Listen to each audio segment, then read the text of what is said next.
इस वक्त की एक और बड़ी खबर आपको बता दें, गांधी जी के खिलाफ काबिल एतराज तबसरे के मामले में कालीचरण को थाने कोर्ट में पेश किया गया है। वहीं थाने में कालीचरण समेत 5 के खिलाफ मुकदमा दर्ज किया गया है। तो 5 लोगों के खिलाफ मुकदमा दर्ज किया गया है, जिसमें कालीचरण भी शामिल हैं। थाने कोर्ट में उन्हें पेश किया गया है।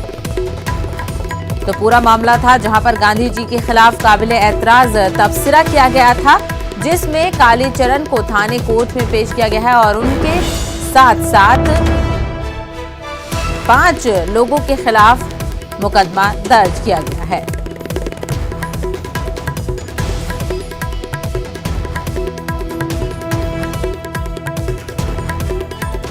तो गांधी जी के खिलाफ काबिल एतराज तबसरा करने के मामले में कालीचरण को थाने कोर्ट में पेश किया गया है।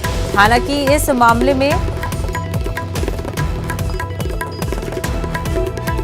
4 लोगों के खिलाफ मुकदमा दर्ज किया गया है, कालीचरण समेत। तो इस वक्त विनोद राय हमारे नुमाइंदे मजीद तफसील के साथ जुड़ रहे हैं। विनोद, बताइएगा, कोर्ट में उन्हें पेश किया गया है कालीचरण को, क्या कुछ कोर्ट में तबसरा रहा?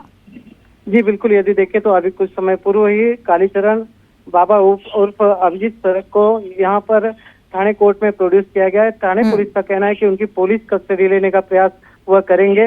वहीं जो अभिजीत कालीचरण बाबा के जो वकील हैं, उनका कहना था कि इस पुलिस कस्टडी की जो थाने पुलिस मांग रही है उसका वह विरोध करने वाले हैं। तो एक तरह से देखा जाए तो उन्हें पुलिस कस्टडी मिलती, क्योंकि थाने पुलिस का कहना है कि इस केस में 5 अन्य आरोपी भी हैं जिनकी तलाश कर रही है, जिनके नामों का खुलासा कालीचरण कर सकता है।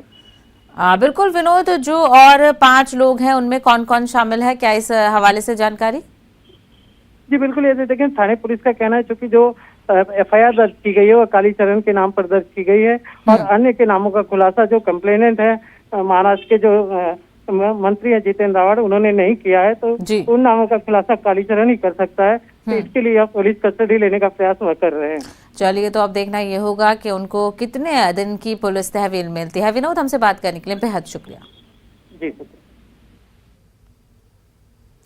आगे बढ़ेंगे। कोरोना के एक दिन